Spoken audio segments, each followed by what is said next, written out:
Muita gente não consegue se manter no mercado de trabalho por falta das tão famosas soft skills.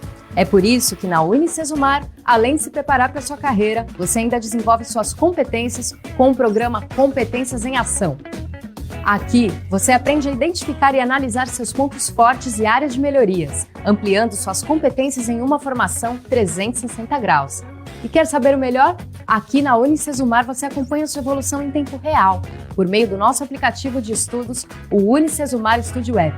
Nele você tem acesso a gráficos e históricos detalhados para monitorar o seu progresso durante toda a jornada acadêmica. Um grande diferencial para você se manter competitivo e preparado para o mercado de verdade. Bora colocar suas competências em ação com a Unicesumar? Vem que aqui o nosso compromisso é com o seu futuro, que aliás tem tudo para ser brilhante.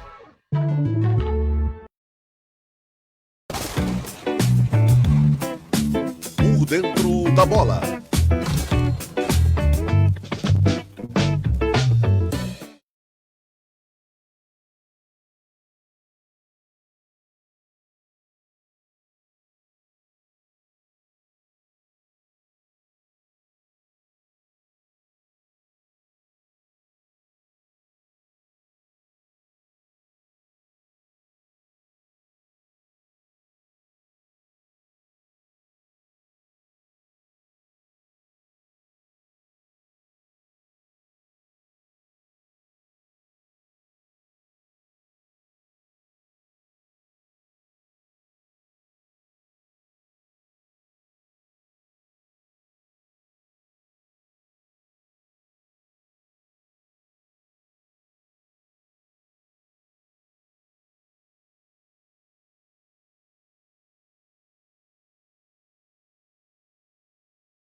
Tá na tela. Bom dia, Joselito, bom dia, Miguel, bom dia a todos que estão conosco. Bom dia genérico, não fala bom dia, boa tarde, boa noite, não, bom dia genérico.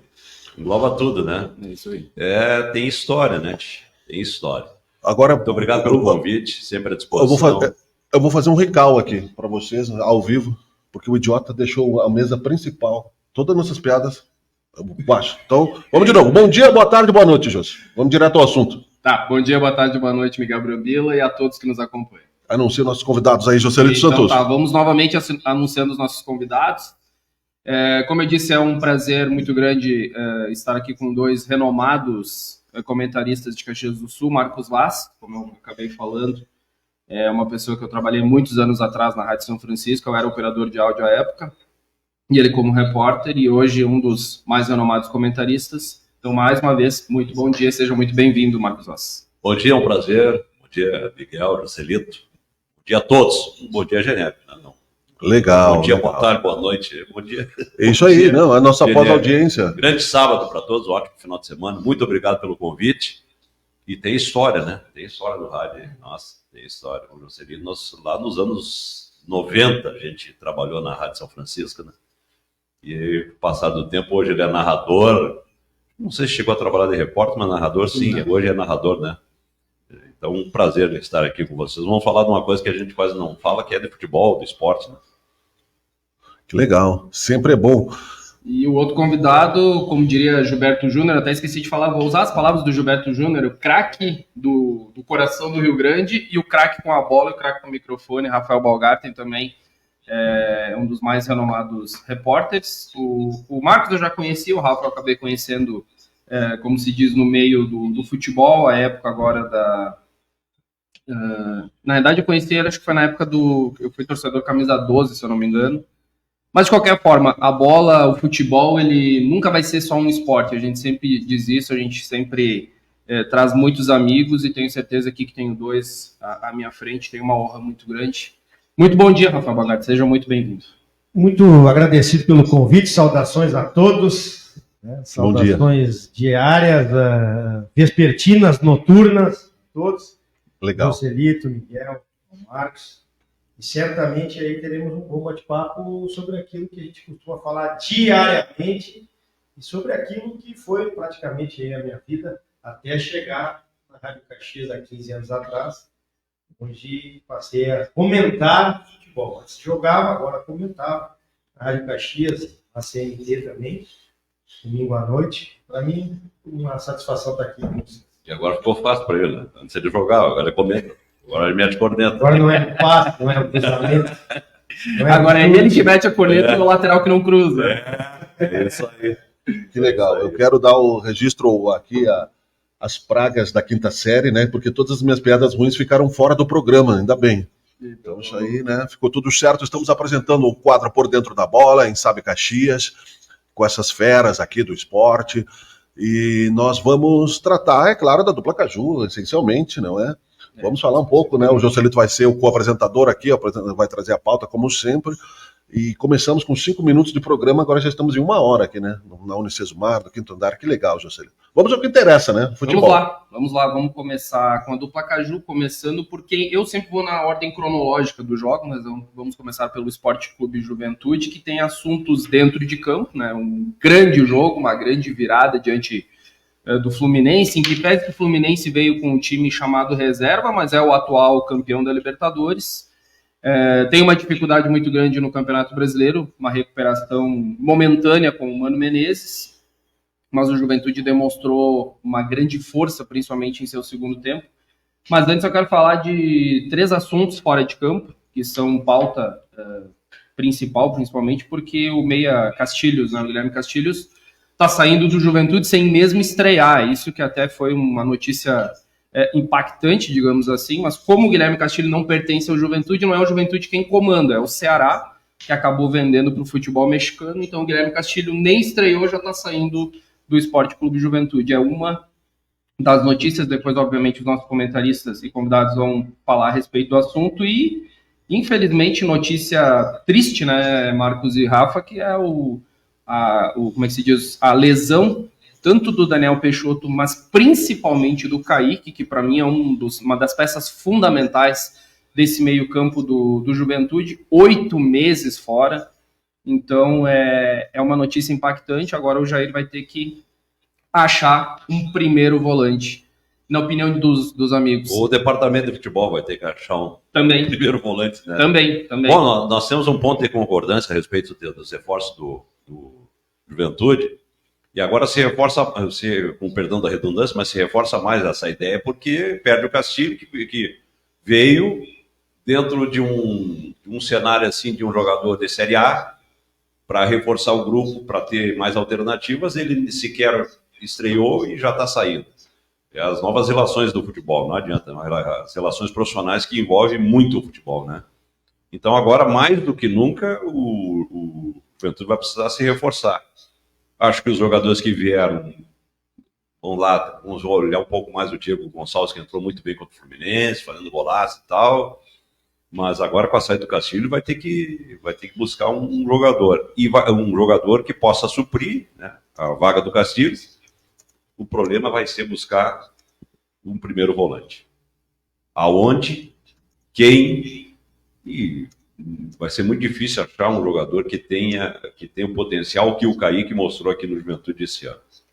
Melhor jogador do Juventude, talvez com o goleiro, Gabriel Vasconcelos, né? A gente tem debatido isso, né, Rafael?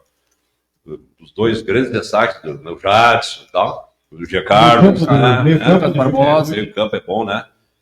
Mas buscar o Kaique, assim, buscar o substituto do Kaique é uma situação muito difícil, né? Talvez o Kaique tenha sido até agora o melhor volante do Campeonato Brasileiro. Talvez eu não esteja exagerando, acho que é por aí. O Castilho veio para ser uma das opções no meio, na substituição do Jadson, para dar aquela dinâmica, né, no meio campo. É um jogador que na última passagem ajudou muito a Juventude. Lá no Ceará não vinha jogando, mas nós sabemos do potencial do Castilho e iria ajudar muito. Acabou nem estreando, né? Nem como um jogo no banco. Um jogo no banco. E isso aí. Aí não tem, né? Se é o Ceará que detém os direitos, fez o negócio, vendeu, e o Juventude vai ter que correr atrás de uma reposição. Reposição para quem não jogou ainda.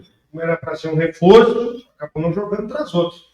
Buscar um outro reforço. Agora o Kaique, sim. Né? O Kaique, o setor do meio campo do Juventude, no meu entendimento, dos três setores é o melhor. Está mais equilibrado, é o que tem uma dinâmica suficiente para sustentar essa campanha que o Juventude vem fazendo, dentro e fora de casa, né? Principalmente em casa, fora ainda não ganhou, mas tem feito bons jogos. Então, meio campo ali com o Kaique, Jadson, Jean Carlos, o próprio Nenê, né, quando joga, é o que sustenta esse time do Juventude, é o melhor setor. E perdeu aquele protetor, o protetor da defesa do Juventude. O primeiro volante clássico, que não tem no elenco um jogador com características do cara. Jogar de cabeça erguida, está sempre bem posicionado, não é um jogador que chega tanto à frente, mas do meio para trás, que é onde o volante precisa dar mais, né, marcação e aparecer mais, uma saída de bola de qualidade. Então, o Kaique tinha essas características, e era, sim, sem dúvida nenhuma, um dos pilares da Juventude nesta boa campanha. Então, é uma perda considerável, e que eu não sei se o Juventude vai conseguir no mercado, se não investir pesado, não é só investir pesado no primeiro volante que é para substituir o Kaique, mas também investir para contratações, para facilitar o trabalho do Jair Ventura. Precisa trazer reforço, no mínimo aí 3, 4, vou botar mais um agora, um de peso, que é para substituir o Kaique. Pois bem, antes de nós entrarmos propriamente na partida diante da equipe do Fluminense, depois vamos projetar rapidinho também o Corinthians, o que vocês estão achando das contratações, principalmente em termos de janela de transferências? Qual é a avaliação de vocês em relação a essas contratações do Juventude? Está no nível de reserva para titular, apenas reserva? Qual que é o nível que vocês acham aí, Marcos? Olha, nós temos falado muito em termos do perfil da contratação. O jogador que vem para repor, apenas para repor, e o jogador que vem para reforçar. O que vem para reforçar, ele bota a camisa e joga, né? Assim, alô largo, né? O jogador que vem para repor, ele espera a chance, um pouquinho, quando não pode jogar no caso aí do Castilho, né? Vamos citar um exemplo. O Castilho, ele até veio com status até de titular, né? Não por aquilo que ele mostrou por último, mas por aquilo que ele mostrou no tempo que ele jogou no Juventude. mas ele veio com status de titular, mas ele seria uma espécie, neste momento, no meio-campo do Juventude, seria uma reposição para o Jadson, para citar um exemplo. Então, o que se nota é que, neste momento, esses jogadores que chegaram não são, assim, até que prove ao contrário, eu costumo dizer que eu não vou avaliar um jogador que eu não conheço. Então, e mesmo que eu conheça esse jogador, eu quero saber o que ele vai fazer aqui, no Juventude. O que ele fez em outros lugares, ok, serve para ele como currículo, mas eu tenho que avaliar o profissional, o jogador aqui. Então, para mim, esses jogadores que chegaram é mais no perfil de reposição do que reforço. Agora, vamos esperar trabalhar. A gente citou há pouco aí esse rapaz aí, o Diego Gonçalves, que contra o Criciúma ele não entrou bem, mas contra o Fluminense entrou muito bem. Então, vamos dar mais um tempo e tal, o pessoal se adaptar, o próprio centroavante, né? O Rony, ele se mostrou assim, um cara mais assim, intenso dentro do jogo do que propriamente o Gilberto. Tecnicamente, mas ainda o gol que a gente cobra muito do centroavante não estava acontecendo com o Gilberto, que é uma referência, né? Mas estava mal. E não apareceu com o Rony. Vamos deixar também, tem que dar uma sequência para o jogador, né? Nenhum desses contratados até o momento são para ser protagonistas. Então, a gente precisa trazer jogadores titulares. Para elenco tem suficiente para brigar por uma permanência, brigar, quem sabe, por uma vaga na Sul-Americana. Mas se tu quiseres algo mais dentro da competição, o Juventude precisa trazer jogadores para serem titulares.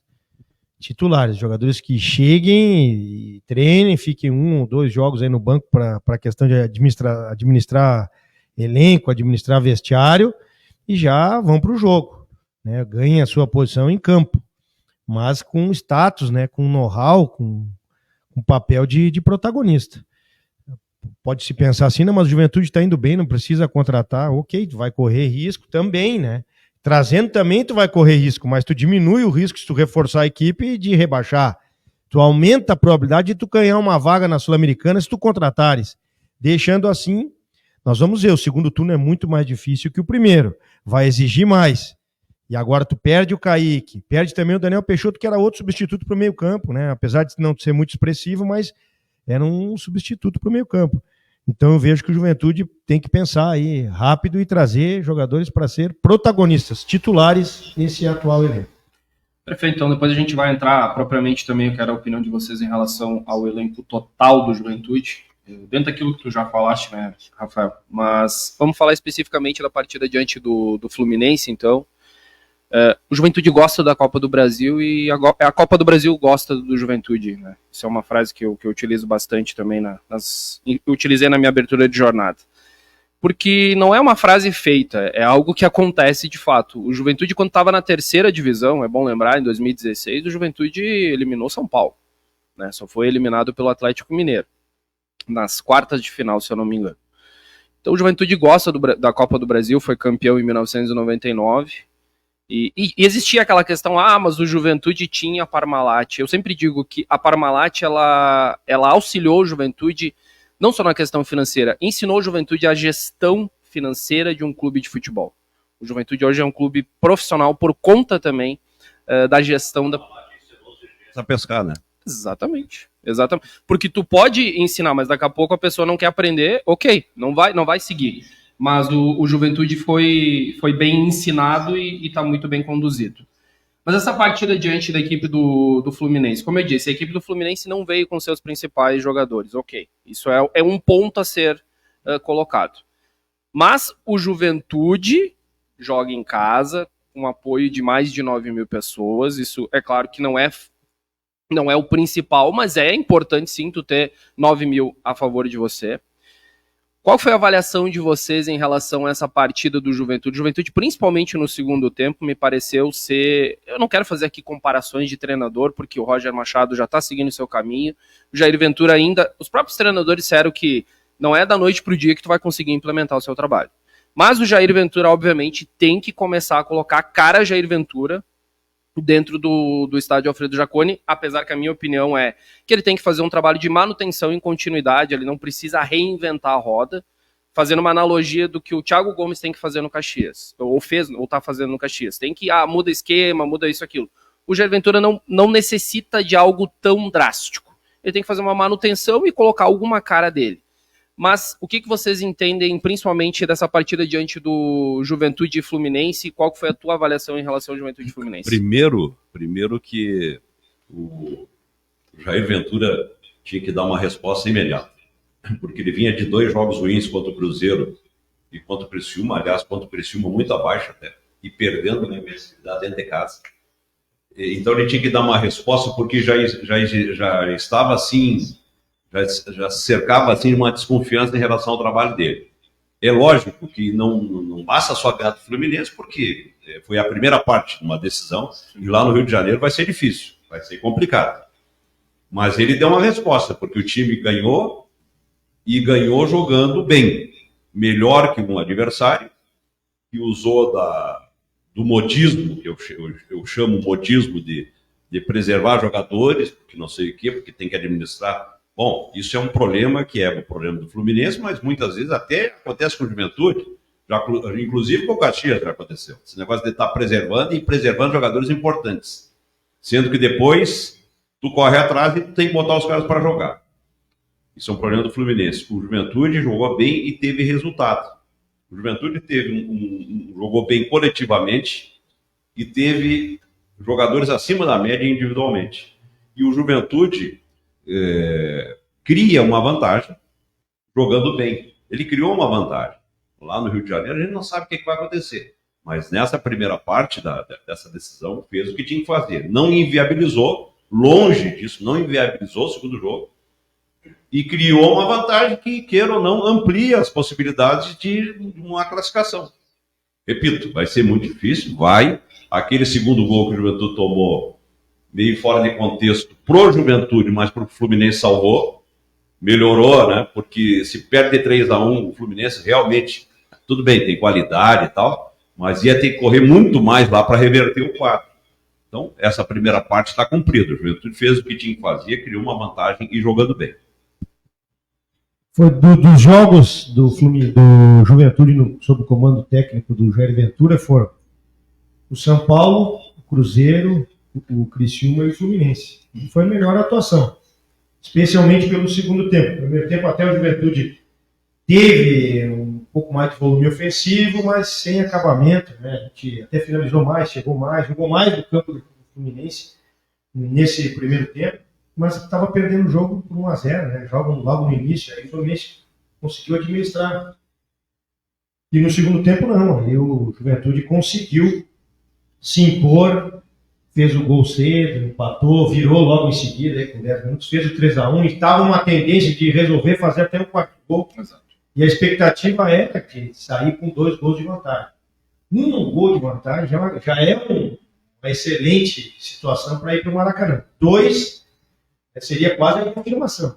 O Juventude pode fazer um resultado lá de 0-0, segurar, tomar um, agora ficou com uma vantagem de um gol simples. Né? Uma vantagem simples de um gol é bem complicado.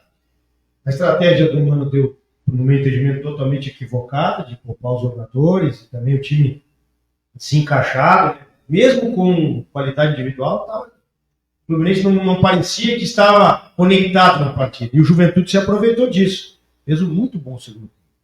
Então, a expectativa ali, no meio do segundo tempo em diante, era que o Juventude até abriria uma goleada. 4-1. Estava 3-1 e acabou tomando nos acréscimos aí o segundo gol, o que dá uma grande chance. Aí deu uma grande luz para o Fluminense jogar o segundo jogo. Em casa, diante do seu torcedor. Agora, o Juventude tem um histórico muito favorável recentemente, nessas questões de mata-mata, de saber jogar contra times com mais qualidade individual que ele. Foi o caso do Internacional no Gauchão, ele eliminou o Inter. Foi o caso do Internacional na Copa do Brasil, eliminou 2 vezes aí no mesmo time grande. Então o Juventude está sabendo jogar. Aquele Juventude do Roger. Nós vamos ver um pouco mais aí do Juventude do Jair Ventura, que precisa, sim, dar continuidade naquilo que vinha sendo feito. Eu também penso desta mesma forma que tu, que o Jair Ventura tem que dar continuidade, manter o que vinha sendo feito, em termos de escalação, de padrão tático, porque é desta maneira que o Juventude está reagindo positivamente. Foi assim que o Juventude conseguiu ganhar, inclusive, do Fluminense. Então, dá continuidade. Não é fácil, porque o treinador olha, às vezes quer colocar alguma coisa e essa situação de colocar algo novo pode atrapalhar. Então, ele tem que saber administrar. Né? Pode desandar. Então, ele tem que saber administrar onde ele vai intervir, né, e aonde ele vai deixar a situação como está. Vejo que o Fluminense, com esse gol aqui, aumentou muito a sua chance de passar. A vantagem é do Juventude, mas com aquele gol no finalzinho, um só de diferença, o Fluminense aumentou muito a sua chance de passar para a próxima fase. 25 minutos de programa, só tomei café até agora, daqui a pouco eu vou aparecer com o Alvin uns esquilos aqui, mas tem um recado aqui do Joyce Mazina Balgar, no senhor provavelmente é minha mãe que está em todos os programas, é na Rádio Caxias, é na CNT, é hoje aqui. Não sei, é coincidência, né? Eu também. Temos dois ouvintes, então, a minha mãe e a tua. E a do Jus. Ah, que legal. Legal. Fiel ouvinte, espectadora sempre. E o recado dela aqui, meu filho, só te vejo pelo rádio. Por favor, apareça. Não. Isso não, que quarta eu vou almoçar. Toda quarta-feira eu vou lá almoçar. O esporte em especial, o futebol agradece estes momentos de boa conversa com gente que entende. Que legal, né? Que legal. Um abraço à dona Joyce e seja bem-vinda. Segue aí, José.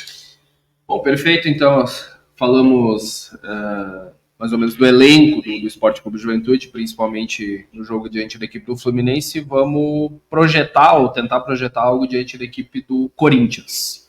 Corinthians que não é aquele mesmo Corinthians, agora com o Ramon Dias, né? Aquele mesmo que era do Vasco.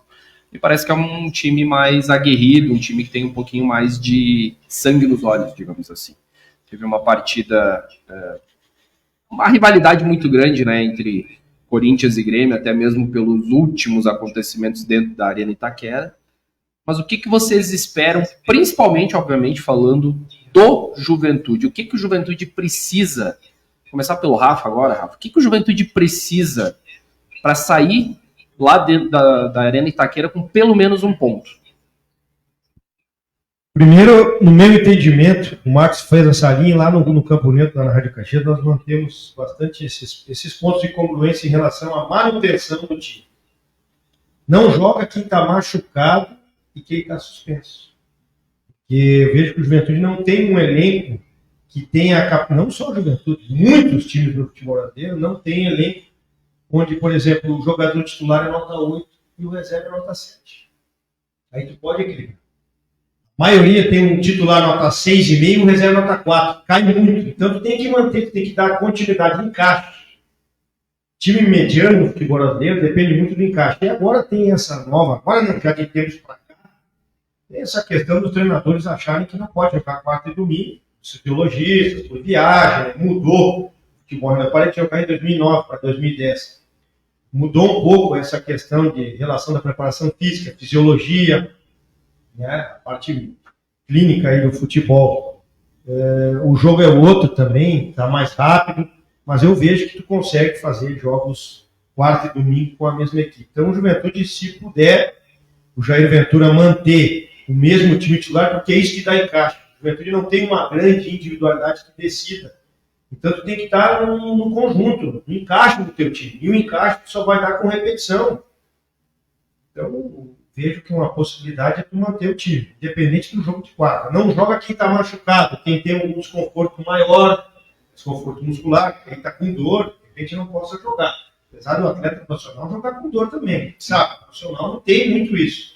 Joga com dor, tem um limite da dor que tu pode fazer, né, executar o teu papel em campo. Então, basta por aí aumentar a chance de trazer bom resultado lá contra o Corinthians. A manutenção do time titular, mexer pouco no time. E também tem a questão do treinador do Corinthians, que também ele vai mexer no time, vai poupar, porque o Corinthians também tem Copa do Brasil. Mas os dois têm decisão na quarta-feira, então. Então, o Wesley, por exemplo, é um reserva no Corinthians que para mim seria titular em vários times do futebol brasileiro, um jogador de flanco, de velocidade, de força. Sim. Vai jogar. O Giovani, que fez o gol no finalzinho, pediu, ele valeu, vai jogar no lugar do Yuri Alberto, né? Vai passar por uma intervenção cirúrgica. Então, claro que o Corinthians tem mais recurso técnico para girar o elenco. Mas eu vejo que o Juventude tem que ir com a mesma aplicação, até porque não tem um trabalho consolidado do Jair Ventura ainda. Então, se repete o que tu tem de melhor Precisa pontuar fora de casa, o Juventude tem que ganhar uma fora de casa também, pode não ser a quarta do Corinthians, mas precisa responder uma campanha, ter uma campanha melhor fora de casa.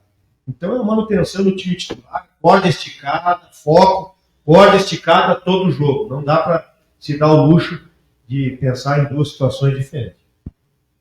O desafio do Juventude agora é dar sequência, né? Porque não basta... E o futebol é assim, não adianta. Nós sabemos que é pressão quando tu ganha e é pressão quando tu perde. No caso do Juventude, não basta ganhar do Fluminense. Primeiro porque não conseguiu nada, conseguiu apenas nada. Conseguiu uma vantagem. Mas precisa dar sequência. Precisa dar sequência ao trabalho do Jair Ventura, que já estava se cercando de alguma desconfiança. Então vem esse jogo contra o Fluminense, com essa vitória, com boa atuação, que deu que criou assim minimizou uma eventual inquietação assim, né, da torcida do Juventude. Mas tem que dar sequência a isso. E tem algumas variáveis, né? Essa questão de manter o time já não vai ser possível, porque o Kaique está fora. Como é que vai ser a resposta do time do Juventude sem o Kaique? Quem é que vai ser utilizado no lugar do Kaique? Que é um jogador de referência do Juventude. São variáveis, né? Acredita em Oyama ou Thiago Conte? Eu jogaria com o Oyama. Embora não seja o Kaique. Não é, e nenhum deles é o Kaique. Mas eu jogaria com o Oyama por causa da qualidade técnica desse jogador. Mas é possível que o Jair, principalmente se jogar fora de casa, ele vai botar ali um volantão, no caso. Não é exatamente um volantão, mas é um cara de primeira função do meio campo, que é o Conte, né? Então tem que ver como é que vai se comportar o time do Juventude a partir dessa boa atuação contra o Fluminense. Manter isso coletivamente. Os jogadores, tem jogadores que estão dando sustentação a essa campanha no aspecto individual, né? A gente já citou o Kaique, o goleiro. A gente pode citar o Lucas Barbosa também, pode citar o Carlos, o Jadson. São 4, 5, 6 jogadores jogando em alto nível. Isso dá sustentação para a parte coletiva do time do Juventude, né? O próprio Rodrigo Sá, quando entra. O Rodrigo Sá bem na zaga também, né? Então tem algumas variáveis aí que a gente vai aproveitar, vai acompanhar, Diego. E o Corinthians não é o Fluminense, tecnicamente. Mas o Corinthians com o Ramon Dias é um time mais cara do Corinthians, assim, mais de pegada, de determinação, né?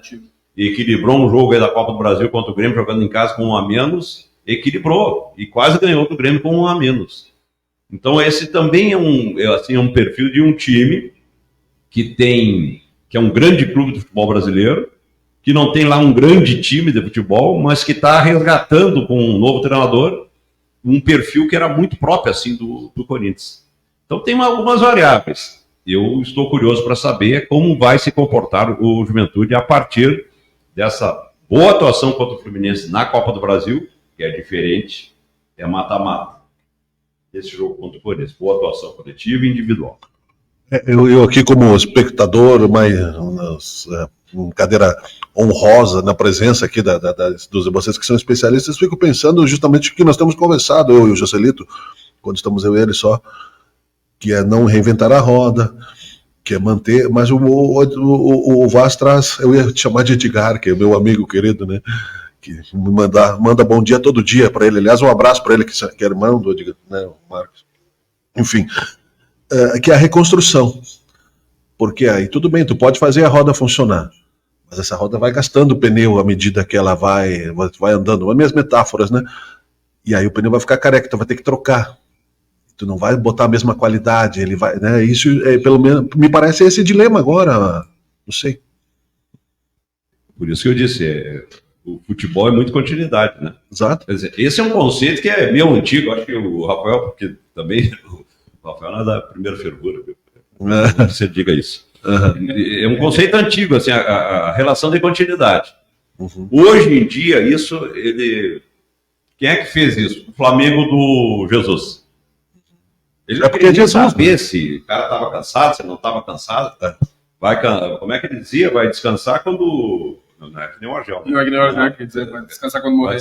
Vai descansar, não era nem na força, sei lá o que ele usava de expressão, mas ele mantinha o time em tudo que é competição, ele ganhou tudo. Sim. Foi uma exceção no futebol brasileiro.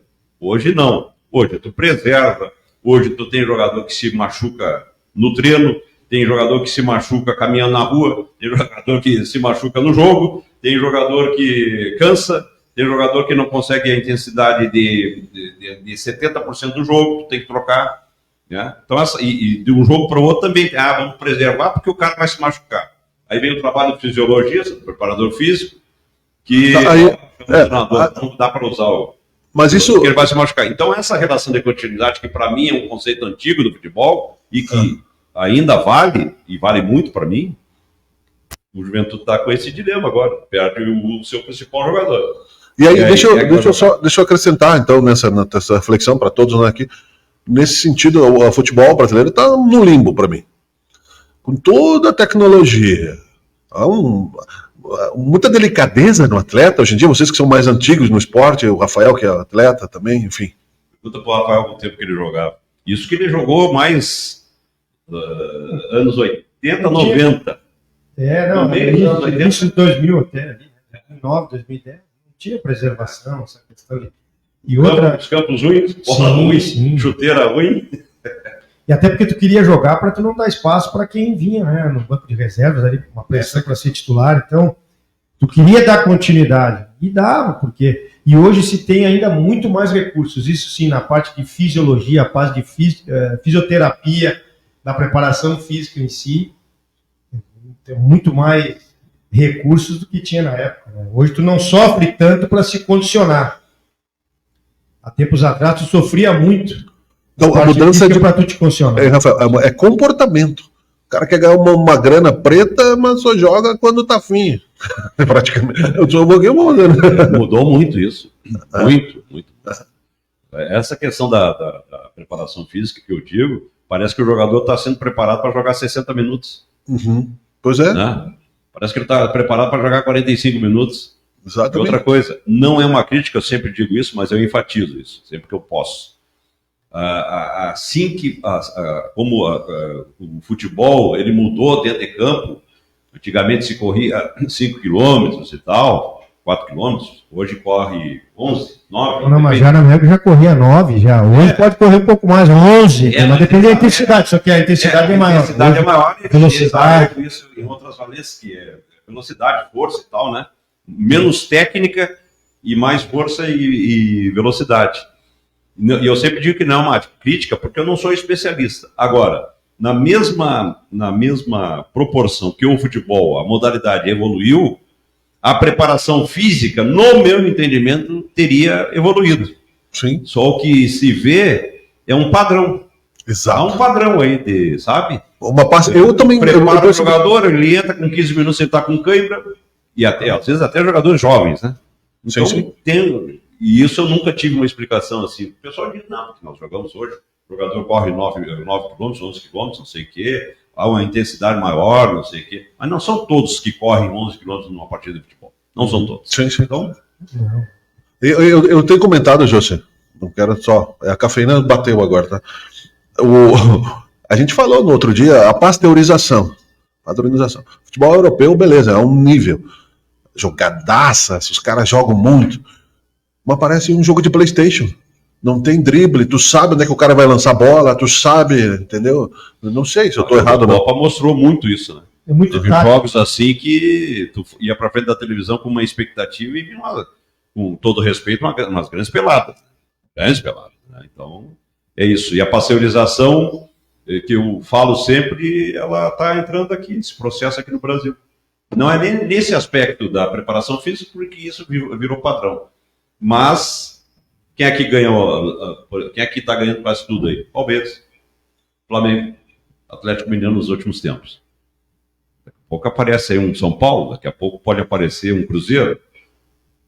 Menos a dupla Grenal, mas pode aparecer, porque são grandes também. Mas hoje está se encaminhando para isso. Uma pasteurização onde 2, 3 vão ganhar sempre, ou quase sempre. Né? Ganhar sempre não ganha. Não tem time que ganha sempre, nem que perde sempre. Nem que perda. Perda. É isso aí.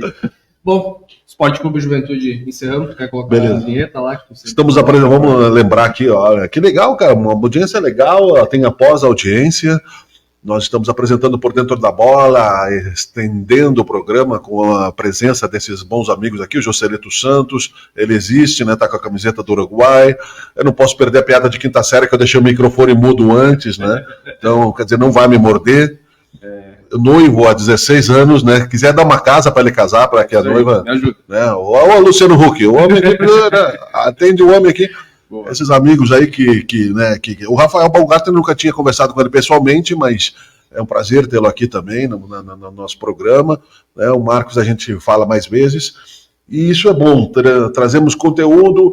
Nós estamos no LinkedIn, no Instagram, no YouTube, na TV Caxias, canal 14 da NET, no seu WhatsApp, tem um conteúdo bastante importante para você.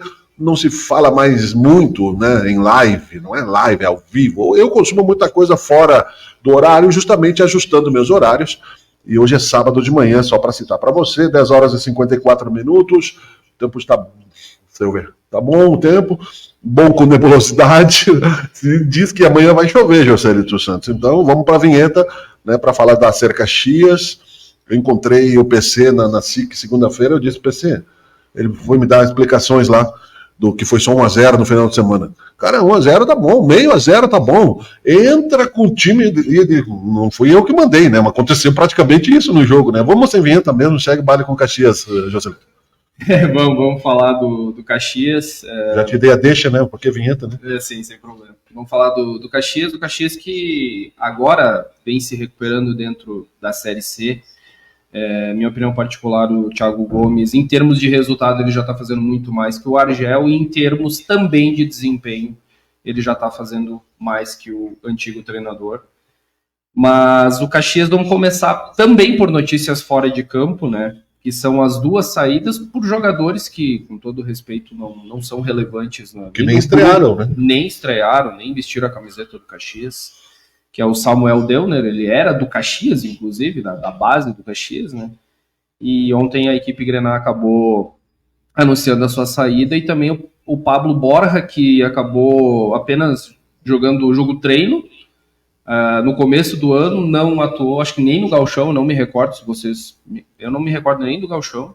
Então ele estava machucado. Ele estava machucado. Estava machucado.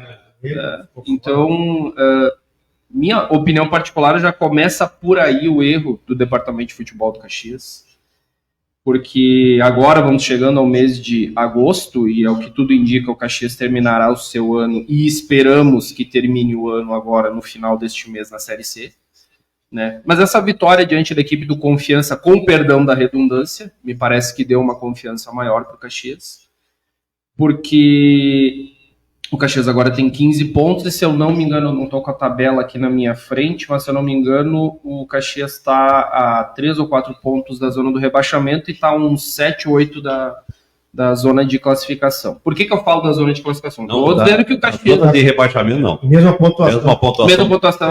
Eu não estou com a tabela aqui, vou pegar agora. Tem jogo a menos. Um jogo a menos. Né? E tem... uma vitória a mais. Por isso que ele está fora. Ainda não dá para sonhar com classificação, e não dá nem para falar nisso. Não, sem dúvida alguma. Eu acho, só para citar, o Campeonato do Caxias não cair, né? Sim. A tragédia. Simples assim, né? Simples assim, né? Como torcedor mesmo, caxiense. A questão que eu quero dizer é a seguinte: o Caxias hoje tem 15 pontos e ele perdeu pontos preciosos. Por exemplo, vamos dar um exemplo aqui contra o próprio Sampaio Corrêa. O Caxias teria 3 pontos a mais, estaria com 18 pontos. O Caxias estaria a 3 pontos da zona de classificação. Com uma vitória a mais, o Caxias estaria próximo da zona de classificação. É isso que eu quero dizer, que o equilíbrio existe dentro da Série C, e o Caxias, infelizmente, foi incompetente desde o início do ano, né? Que o Caxias, é bom lembrar que no começo do ano, no Gauchão, quase caiu, né? O Caxias quase caiu, o Gerson Guzmão, infelizmente. Essa questão de continuidade que nós falamos, de fato, foi algo que não deu muito certo também com o Gerson Guzmão. Chegou o Argel, e não é um folclore. O Argel, de fato, ele tem um prazo de validade, ele é um treinador motivador, e quando chegou um campeonato que ele precisava dar um pouquinho mais, infelizmente ele não conseguiu. Mas vamos falar rapidamente do elenco do Caxias, depois nós vamos entrar na partida diante da equipe do Confiança. Nós estávamos falando do Juventude, dos reforços, ou das contratações, enfim. O Caxias me preocupa muito mais do que a equipe do Juventude, porque o Thiago Gomes pediu atletas, ele mesmo falou que ele pediu atletas, o Tontini é um deles, inclusive, só que o Tontini estava um ano e meio sem jogar. E isso foi demonstrado diante da equipe do Confiança, que é um atleta que tem a sua qualidade, entretanto, deu para ver que ele está totalmente fora de ritmo, não conseguia dominar a bola, enfim, adiantava demais. Então, são questões que ele acabou acontecendo com o treinador. O que é a minha maior preocupação, Rafa e Marcos? O Caxias, ele contratou jogadores, de fato, só para inchar o grupo, digamos assim, para ficar na reserva do Caxias, porque o grupo que está ali é o grupo que seguiu, com o Thiago Gomes ou com o Argel. Então, o Thiago Gomes fez esse time jogar um pouquinho mais, o Thiago Gomes está sendo um pouquinho mais resultadista. Qual que é a avaliação de vocês dentro daquilo que o Caxias fez com o Argel? E não estou aqui fazendo comparação de treinador, mas existe essa comparação porque existe resultado de um e não existe resultado de outro. Mas qual que é a avaliação de vocês dentro da Série C do Campeonato Brasileiro, onde o Caxias iniciou com o Argel, com as suas dificuldades, a gente via que o Caxias não conseguia nem propor, muito menos vazava muito, e agora me parece que o Thiago Gomes, com esses 3 zagueiros, não que isso vá fazer a diferença. Agora vai, será ou não? Essa é a pergunta? Vamos ver. Vamos aguardar, porque o campeonato... Foi o marketing de 2014 que não deu 2010. certo. 2010? Que memória que tu tem, hein? O Caxias pensou errado, né? A Série C esse ano. Imaginava-se que o elenco que tinha no Campeonato Gaúcho ia dar conta na Série C. Não houve reforços consistentes e significativos para tu pensar não só em disputar a Série C, que acabou sendo agora o principal objetivo, mas quem sabe um algo mais dentro da competição. O objetivo principal teria que ser, sim, a permanência, mas não foi pensado assim. Ou se foi pensado, infelizmente, né, as contratações nos mostraram que o Caxias teve que mudar a rota durante a competição e ainda depois, durante a competição, também errou o caminho das substituições, das contratações, né? Se apertou bastante nessa questão de vinda de atletas, de qualificar o elenco. O Caxias se atrapalhou bastante aí. Aí chegou o Thiago Gomes, aí mostra uma certa diferença em relação ao do Argel, principalmente na pontuação. O Caxias tem 5 jogos, 3 vitórias. O Argel tinha uma vitória só. Então, é sim pelo resultado, não é tanto pelo desempenho. Ele mudou o padrão tático, mudou aliás, não tinha tantas peças para mudar, porque caímos na mesma situação do Juventude. Os reforços que chegaram, tem reforço no Caxias que nem sequer jogou. Ou jogou 15 minutos e veio para ser titular. 2 ou 3 casos que vieram para ser titular. O Emerson Souza é um volante. Veio para ser o volantão, o primeiro volante. Não sei se está pegando o banco. Você está pegando lista. Nas últimas relações eu não estou vendo ele. Então, os equívocos nas contratações. Agora, com a chegada do Thiago Gomes, eu até, sendo bastante otimista, vejo que o Caxias não cai mais. Não cai mais. Isso é bom. Porque eu vejo a pontuação dos outros em relação ao Caxias, a Aparecidense e o próprio CSA, vão ter que fazer muita força para fazer 7 pontos. E tem confronto direto aí, né? O Caxias também tem. Isso. Mas o Caxias consegue fazer 6. Eles eu não sei se conseguem. Na minha projeção, não consegui achar 7 pontos para a Aparecidense e para a CSA. Então, eu acredito que o Caxias vai permanecer também pela incompetência dos demais. E eu vejo, sim, uma melhora considerável em relação ao futebol apresentado com o Argel e o Thiago Gomes. Pelo menos a imposição em casa. Não interessa, é gol. 1-0 é goleada. Nas jornadas eu vinha falando isso aí direto. Exatamente. 1-0 é goleada. E o Caxias tinha que fazer uma força-tarefa. Todo mundo se mobilizar. A torcida, a direção, a comissão técnica, os jogadores, se mobilizar para fazer uma força-tarefa para, pelo menos, permanecer na C.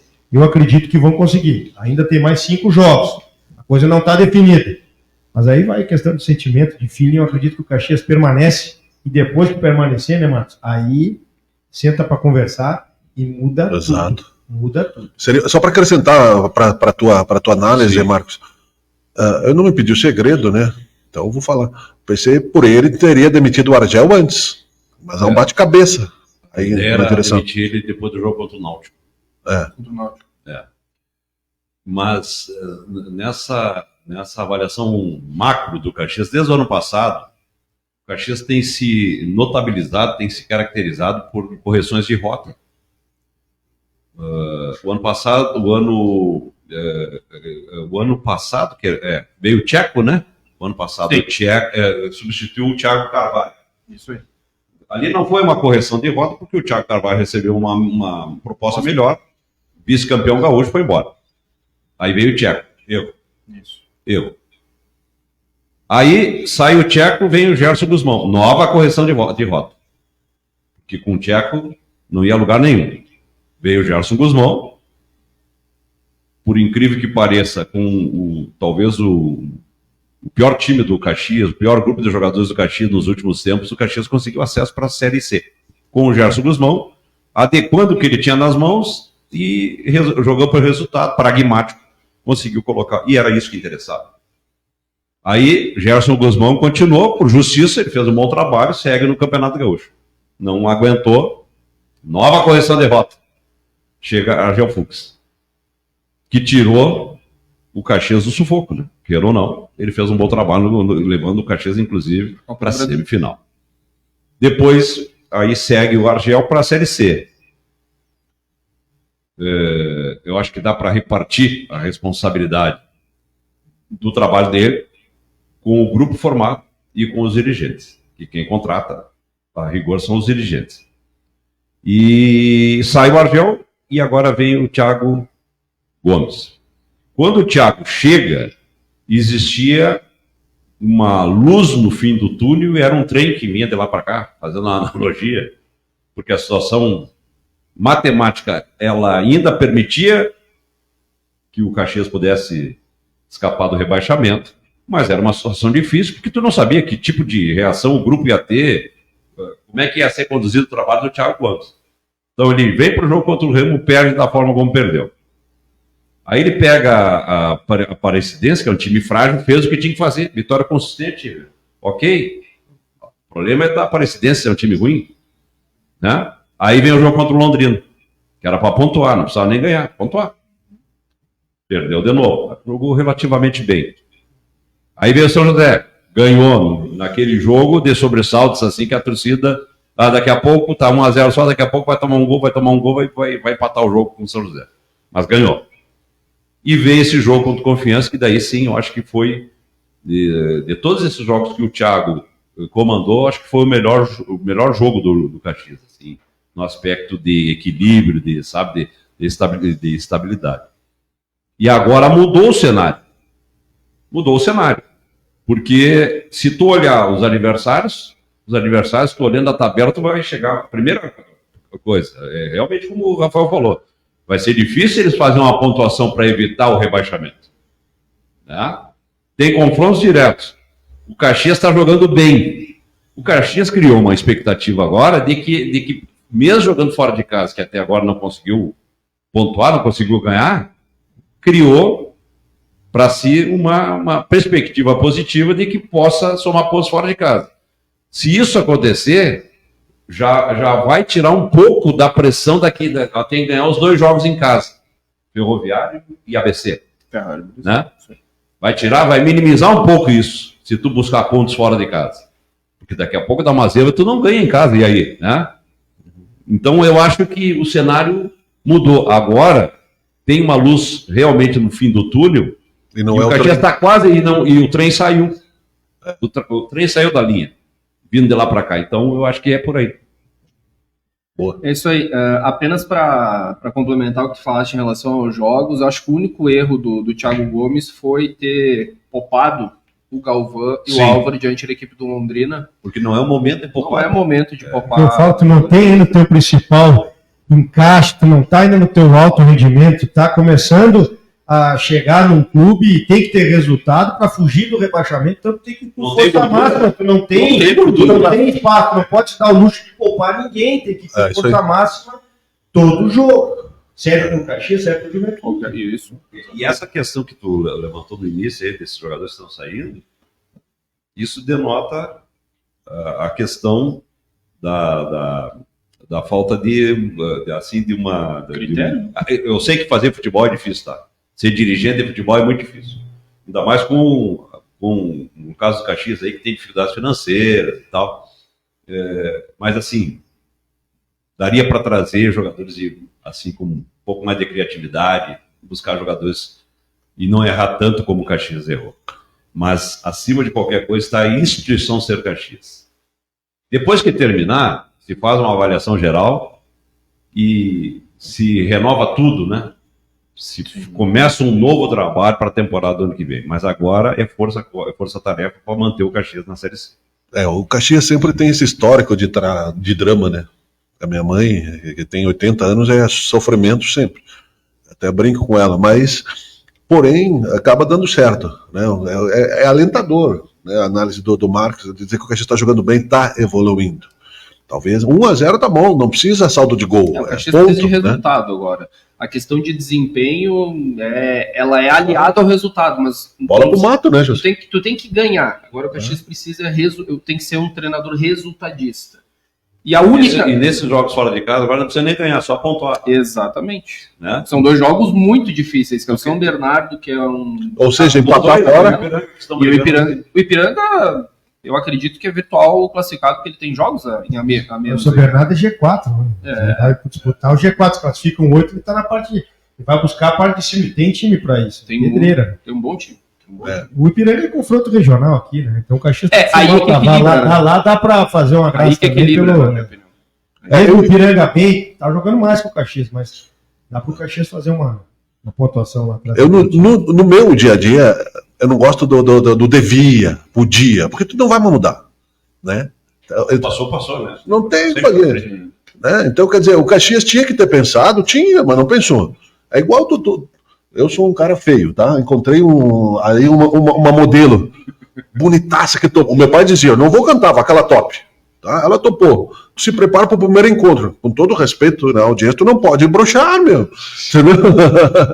Então o Caxias tinha que ter humildade. Olha, eu vou me preparar. Não é que faltou humildade, eu acho que tu é ponderado em dizer que é difícil fazer futebol, né, Rafa? Não foi proposital essa situação, mas exato. Tinham situações que davam para ter sido evitadas. Na questão, muito eu dizia lá nas contratações, olha, né, para olhar com viés positivo, qualidade duvidosa. Eu lembro dessa frase. E um diagnóstico. Olha uma qualidade duvidosa. Um selo de qualidade. Confirmando, e aí que chamou a atenção que na reposição tá aí, gay, trouxe o Miguel. Miguel não dá, cara. Miguel não consegue falar no microfone. Então tirar aí. Traz o pior. Exatamente. Aí não. E não, o Rafael não consegue segurar. Ele não tem dicção, não dá para ser comentarista. Vamos trazer um outro. Aqui o próximo comentarista, que é pior que o Rafael. Aí não. Tu traz para corrigir rota e traz pior, alguma coisa tem que tu se equivocou no processo de seleção. Então é isso. As escolhas do Caxias para contratação, esse planejamento para a Série C, foi um equívoco. Não é incapacidade total da direção, não, é má índole, não é isso. Se atrapalhou no momento da confecção do critérios. Exatamente, critério de avaliação, quem está buscando jogador garimpando no mercado, avaliação equivocada. E esse diagnóstico, ele já estava pronto ano passado. Depois da Série D, ali tu já tinha, tu não podia manter, eu acho que foi mantido 70%. Em torno disso. E teve jogadores que saíram que poderiam estar aqui. A zaga titular do ano passado não está aqui, poderia ser a zaga titular. Aí veio o Campeonato Gaúcho, esse diagnóstico ele se reforçou. Na metade do Campeonato Gaúcho, a gente já dizia, nós comentando e tal, expressando a nossa opinião, que o Caxias tinha dificuldade no seu grupo de atletas. E aí, esses dois que saíram aí, os caras nem jogaram. Aí foram buscar um goleiro que não jogou e que não ia jogar. Isso é custo, né? Sim. É como tu comprar a comida. Só para esse outro, é paraguaio esse outro? Borja, o que ele é? Acho que é paraguaio. É chileno? Não sei se é paraguaio. Vou pesquisar aqui. O rapaz teve uma lesão grave, não jogou. Entende? Então esse diagnóstico foi feito. O departamento de futebol, na teoria, sabia o que tinha que fazer, só que na prática não fez. Não fez. Né? Tem 8 zagueiros no grupo, tem 5 volantes, um que não jogou meio tempo e comprometeu. Paraguai. Então, sabe, Por isso que eu digo que o futebol é difícil. É difícil, né? É difícil para quem tem grana. Porque os caras com grana, o erro é maior ainda. Porque se tu tem dinheiro, teoricamente, tu investe e resolve. Ou perde mais. Mal e não resolve, né? Ou perde mais dinheiro. Entende? Então, mas foi assim, vem se caracterizando nos últimos tempos do Caxias por essa instabilidade, assim, muita correção, derrota, erro na sua... E eu acho que é o bate-cabeça, velho. O Thiago Gomes está fazendo alguns jogadores jogar um pouco mais e outros que poderiam e que têm condição para jogar mais, que não vinham jogando, estão jogando mais. Ritmo de aterrissagem, 1 hora de programa. É, isso aí, foi. Tá? Porque senão nós vamos ficar presos aqui. Aqui é o Hotel Califórnia. Meio-dia fecha. Não, mas eu já ia encerrar e agradecer, inclusive, os nossos convidados, que foi... Tu quer falar de Olimpíada também? A dupla Grenal deixa fora, os caras não falam da dupla Caju, né? Não. Os caras só metem o pau, Olimpíadas, né? eu tava olhando aqui, o Brasil no judô, ele tá na disputa do bronze, e por enquanto ele tá ganhando por 2-0, então tá bem encaminhado aí, mais uma medalhazinha. Mista? É mista. Eu tô acompanhando aqui pelo Sport TV. Tá, amanhã nós vamos falar da dupla Grenal também, porque a gente sabe que tem bastante gente, né? A gente brinca, mas quer torcer, torce para quem quiser, né? Não tem problema nenhum, né? Aqui em Caxias tá assim, eu acredito que tem mais torcedor da dupla Grenal do que propriamente da dupla Tem. Caju, né? Eu citei nosso nicho aqui, nosso mercado é mais dupla Caju, para valorizar, né? Claro. Mas certamente que tem muita gente de fora, né? Que traz. 63% de Caxias, né? Não é nascido aqui. Então o cara já vem com um time, eu não vou brigar. O que eu falo é para ele simpatizar e ajudar ou o Caxias ou o Juventude. Vai nos jogos, vai sem a camisa do Grêmio, do Inter, do Pelotas, do Brasil, do Santos, né? Vai sem a camisa do time, mas vai ao Centenário, vai ao Jacone prestigiar. E aí daqui a pouquinho o filho desse cara que veio de fora vai ser do Juventude, vai ser do Caxias, né? Que foi o meu caso de identificação. Meu pai e a minha mãe são de fora, minha mãe de Porto Alegre, meu pai de Lagoa Vermelha, casaram em Porto Alegre, vieram para cá. E eu fui para a escolinha do Caxias com 9 anos. Podia ser do Grêmio, do Inter, e aí? Claro. Né? Mas podia estar se rico. eu fosse mal recebido no Caxias ou no Juventude, eu ia dizer, não. São de fora e já tem Grêmio e Inter na parada, teu pai é de fora. Tá fora. Não, deixa. É que hoje tem muita essa questão antigrenal, eu não sou a favor. Eu também não sou a favor. Podia não ter que trabalhar no sábado de manhã também, né? Tivesse ido para... Mas apenas para complementar essa questão de público, eu falo que futebol é uma questão de momento e como que o time ele se apresenta. E como vocês convivem nos estádios, eu estou convivendo atualmente, principalmente em Caxias, a gente está vendo a diferença dos dois estádios e a diferença das duas torcidas atualmente, pelo momento das duas equipes. O Juventude vem vindo de uma forma consistente desde o início do ano, fez um bom gauchão, foi vice-campeão, na Copa do Brasil está aí nas oitavas, no Brasileiro está fazendo uma campanha consistente e o público está vindo. A gente viu aí, mesmo que seja a Copa do Brasil, 9 mil, a gente está vendo uma média de 10, 9, menos que isso a gente não está vendo no Jacone. E já no Centenário, de fato, é aqueles mesmos 2 mil que a gente já conhecia. O ano passado, ali nas fases finais da Série D, aumentou a sua média. Mas é bem aquilo que tu falou da questão é complicado fazer futebol e o torcedor abraçar isso. O Caxias sempre tem que estar provando, né? Exatamente. O Caxias sempre tem que estar sempre envolto assim de desconfiança, sabe? Não parece que não deslancha. Mas saiu da Série D, chegou na Série C, terminou em canto. A torcida do Caxias fez festa até o final do ano passado e quando começou a temporada, a pressão pega de novo.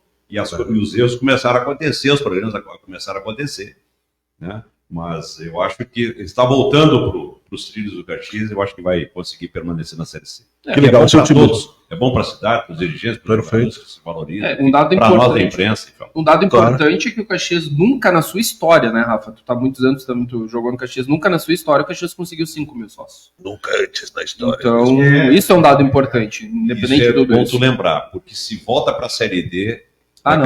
É uma tragédia. Eu não consigo visualizar isso. Eu acho que nós temos que... não, seria um grande retrocesso. Seria um catastrófico. Como eu estou dizendo aqui, o Caxias não vai cair. Eu também acho. Acho que não. Tomara. Não estou afim de narrar a Série D de novo. Depois se cair, não me cobrem. Não, eu acho que é importante não acreditar. Não é simplesmente dizer aqui não vai cair. Para iludir. Não, não. Base naquilo que a gente está vendo. Está acontecendo dentro de campo. É isso. É isso aí.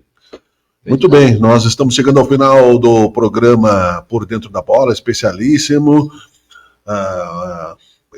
Nesse momento aqui nós estamos sempre mudando, mas nessa sala aqui que a gente se estabeleceu há um mês na Unicesumar, é o primeiro programa com mais gente, com mais pessoas, com mais variáveis, né? Então, na próxima vez eu vou tomar café mais cedo para não errar tanto. Mas eu acho que ficou ótimo, né? Muito obrigado, Joselito, por trazer os amigos aí, né? Que são em comum agora. Sim, sem dúvida alguma. Quero agradecer aí o Marcos e o Rafa ter aceito o nosso convite e fico à disposição, né, para uma próxima oportunidade. Da mesma forma, estamos aí. Que legal. Vamos deixar 30 segundos para considerações finais, né? Rafael finais. Balgarten, jornalista, radialista da Rádio Caxias, não é? E outros. Eu digo que o Joselito é o apresentador mais promíscuo de programas, né, que eu tenho, porque tá lá ele, né? Eu entrei no rádio, no futebol, ter sido atleta e também me formei em educação física, então eu consegui conciliar essa questão de comentar aquilo que eu fiz a vida toda, que eu estudei. Então, agradeço o convite de vocês, mais uma vez, estou sempre à disposição, e eu gosto de conversar sobre esporte em geral também, né? Tem a questão das Olimpíadas, um outro programa a gente pode nos aprofundarmos mais sobre a questão trabalhando na Secretaria de Esporte e Lazer também, ali aprendi muito com o pessoal, vivenciei o esporte de Caxias, né? Cresce a cada ano. Então, obrigado pela oportunidade, sempre à disposição dos amigos, foi um privilégio. Que legal, muito obrigado. Marcos, obrigado. Não, eu que agradeço, estou sempre à disposição, não tem, a gente se conhece há bastante tempo aí, quando precisar, prende o grito aí, que dentro da nossa agenda, claro, a gente participa. Muito obrigado. Não, é isso aí. E para finalizar, torcer pelas meninas do futebol feminino hoje à tarde, que vão jogar contra as francesas, né? A gente passou na Bacia das Almas, mas passamos. Então... Temos os dois últimos encontros, o Brasil perdeu para a França. Pro Japão. Quem sabe hoje... O Japão em 5 minutos, né? Não, contra a França, nos últimos 2 encontros contra a França. Sim. Na Copa do Mundo passado, perdemos, na outra também. E hoje é parada dura. Eu não estou com essa perspectiva tão positiva, mas vou torcer bastante. É bom que nós temos Rebeca Andrade, temos o judô, que é Isso uma aí. modalidade que mais dá medalhas olímpicas para o Judô, esporte brasileiro, né? O futebol é uma vôlei vergonha. Vôlei mas tá. feminino, vôlei masculino também. Vamos ver se o vôlei masculino dá um salto aí também. Vôlei de Traz de praia, volta, né? vôlei de Vôlei de praia, praia, feminino. é isso aí. Tem basquete também, que passou para as quartas, então vai pegar os Estados Unidos, se eu não me engano. Tem bastante. Olimpíadas é muito legal. A Copa do Mundo é algo que a gente que gosta de futebol é interessante, mas as Olimpíadas tu aprende muito. Então, é muito legal as Olimpíadas. E a gente aprende que o Brasil é um país instável, né? A gente cita aqui, né? Eu vou fazer uma crítica. Tu trabalhou também na questão. Olha o ginásio de esporte do Cristóvão de Mendonça, né? Há quanto tempo aí o pessoal está pedindo um ginásio público melhor? A gente está torcendo por medalhas espontâneas, né? Do cara que vai, né, fazer arremesso de peso com pedra na rua e tal. O futebol não está na Olimpíada, é uma vergonha, né? Então, quer dizer, dá pano pra manga, né? A gente podia falar bem mais, mas ficamos por aqui hoje, vamos para casa, né? Lavar a louça, tirar a toalha de cima da cama e, enfim, vida que segue. Um excelente final de semana para você. Muito obrigado, é o Por Dentro da Bola. Tchau, tchau. Por Dentro da Bola.